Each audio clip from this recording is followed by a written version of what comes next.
When was the last time when you went to attend any event, or you were in school, you were in college, you had that urge to walk up to someone and speak, but you just didn't know how to?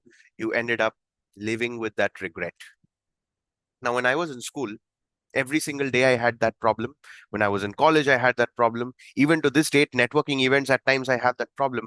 But somewhere I decided to take up the responsibility, learn the set of skills that's needed in order to break through. Have I been able to break through completely? I'm not so sure. But over the last one or two seminars that I've attended, kind of felt that it's easier for me to walk up to and speak to anyone. Now, whatever I'm going to share with you in today's episode and number, let me just check the number once more. I also forgot. Yeah, it's episode 25.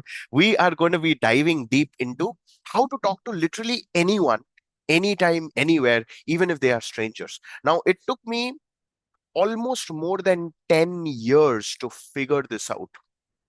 What I'm literally going to be giving to you in a proper silver platter here. So all you need to do is observe, take a lot of notes, learn, and kickstart implementing. In fact, the challenge that I'm going to throw to you at the end is getting to speak to any stranger today itself. Make sure that you do that. So to get started, the first is to understand that we are always having some form of fear, the fear of that first big hello. And the worst thing is, we even overthink, okay, what if I go and talk? What are they going to feel? What are they going to react? How is it going to be? But most importantly, I'll tell you what, let's flip the switch. If someone walks up to you and says hello, what's the worst that can happen? Isn't it? So there's a way to approach, and we will understand all of those things step by step. Now, why do we struggle to kickstart any conversations? Because of a lot of reasons. The first is overthinking. What's the worst that can happen? That's what goes on in our mind. The second is self-focus. What do I say? What will I hear? What will they think? And all. We don't even know. We always think of the worst case scenario. The third is the social scripting, which means we were always taught that the fact that we want to go and talk to someone, it's more like a performance. We've seen that a lot of people doing so as well. The people who walked up to us and talked, like, why is that person even talking to me? But then at the end of the day, it's the more social you are, the more confident you become, isn't it? So let's understand the entire process. We'll come straight away to the steps, and the steps I'm going to teach you, which is called as the open loop framework. The open loop framework means that the more you allow the other person and put them on the in front of you, give them that space for them to share everything with you, you'll be blown away that they are really, really open. And I've tried this with during my dating days, especially when I used to go to those Brigade Roads and Kormangala in Bangalore, and I would look at someone who's beautiful, maybe a group of beautiful girls. I just walk up and I will talk to one of the girls within the group. And every single time I would say to myself, Pakka today I'm going to get slapped, but not even once it happened. In fact, they were all very, very courteous. The worst thing that happened is, it's okay, I don't want to talk to you right now. And I respected that. Yeah. So the first step is to observe. And when you say observe, it's all about understanding what's happening with that person at this point of time. And you can literally step up with anything that they're working towards. So, for example, here's what Clara has given me, and it's true, it works. The coffee here smells good today, don't you think? Or too much of high energy? What are your thoughts? Okay. Is it just me, or this networking event has some extra energy? Or the panel was actually very interesting. Don't you think so? It acts as a perfect icebreaker, and the person, obviously, whether it's a neutral situation, whether it's a situation based, anywhere, it's far easier for the other person to respond. And then you can immediately work on, hey, this is so and so, and I'm from so and so. Tell me about you.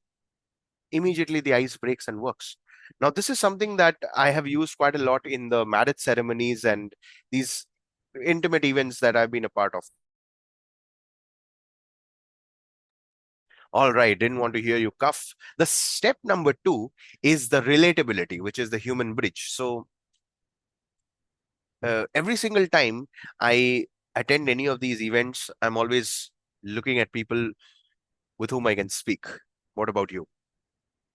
When was the last time you attended such kind of an event? Is this the first time, or you attended before? So whatever in situations that you are in, find a commonality where there is a higher possibility or probability for the person to respond, and just start with the conversation. It might feel a little awkward at the beginning, and you can also even share that, and I will share that in the next part, which is step number 3, which is invite a gentle question. What did you think about the session? uh, what all notes have you taken before? Have you been here before? Is this your first time? How was your day so far? Can you tell me more? So these are the questions that allows the other person to become comfortable and share about them, and then it all becomes a cakewalk. So at the end, it's not just about creating that handshake, it's also demanding the presence and making the other person feel good.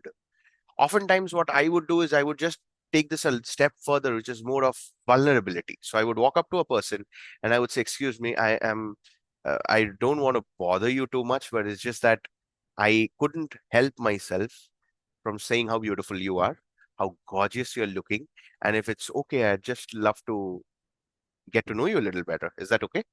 How was your, and then they'll be taken aback, especially beautiful women. Like they really love when you appreciate them wholehearted without any, my only intention over there is just to express whatever I was feeling. And then it becomes easy to talk as well. What are your thoughts? This is the first time you attended. Where are you from? What's your name?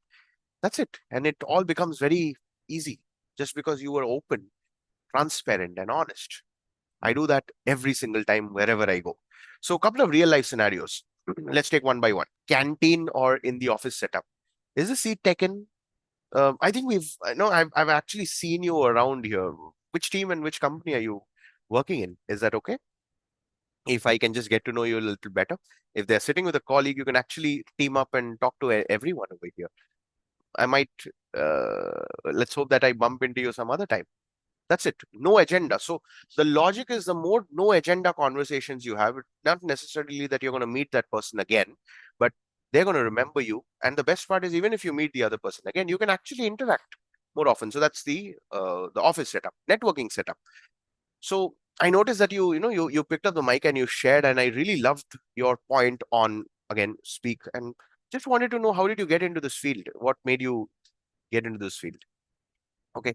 Then a personal and informal setup where maybe there's an event going on, an office internal meeting and all. No, I really feel that you have a very, very calm vibe. Are you from around, or how is it? Or hey, that dress that you're wearing, looking absolutely stunning. Just what's the story behind it? Okay. So that itself hooks the other person in, and the conversation begins. And finally, you have to understand that every such conversation needs a lot of curiosity, genuine curiosity. You just want to get to know the other person. And even before there is an exchange of names or any of these things, of course, what I do is I love to ask for the name. I repeat the name 2, 3 times. So let's just say the conversation is going on. I'm so sorry to interrupt. I didn't catch your name. Oh, Shabelle, that's amazing. So Shabelle, you were talking about how it was your first time when you went to the beach with your friends. Yeah, I want to know more. Yeah. And then as I'm repeating that names twice or thrice, I'll tell you, anyone on this planet, their name is the sweetest word in this world.